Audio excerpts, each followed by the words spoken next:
Two fighter jets collide mid-air, not during combat, not due to mechanical failure, but because a pilot wanted a selfie. That's the finding from South Korea's audit board after reviewing a 2021 incident involving two F-15 fighter jets. Here's what happened. One pilot, a major at the time, was on his final flight before reassignment. He decided to record the moment. At the same time, the squad leader had also asked the backseat officer to film the formation. But things went wrong when the wingman made a sudden move. He climbed sharply and tilted his aircraft to capture a better angle of himself and the jet. He did this without informing the other aircraft. That single decision broke formation discipline. The result? A mid-air collision. The wingman's tail struck the other jet's wing. Both pilots reacted quickly and managed to land safely. No injuries were reported, but the damage was massive, around 100 billion Korean won. That's roughly 86 million Singapore dollars. Now here's where it gets more complex. The pilot was initially ordered to pay for the full cost of the repairs. He appealed, and the audit board made a key observation. They said these kinds of commemorative photos were actually common practice within the Air Force.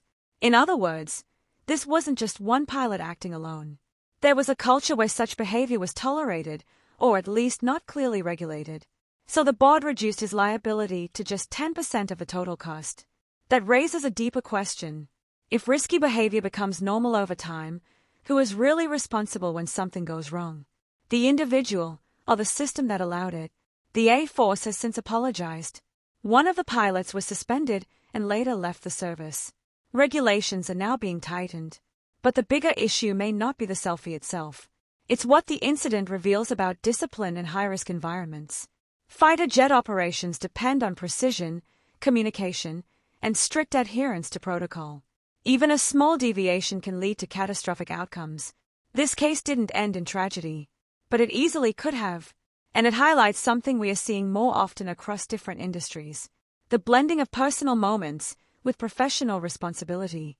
From pilots to drivers to even workers in critical roles, the urge to document and share can sometimes override judgment. The question is where to draw the line. Because in environments where seconds matter, distraction isn't just a mistake. It's a risk multiplier. So here's something worth thinking about. When a risky behavior becomes common practice, should the blame fall more on the individual or the system that failed to stop it? Like, share and subscribe to 2230.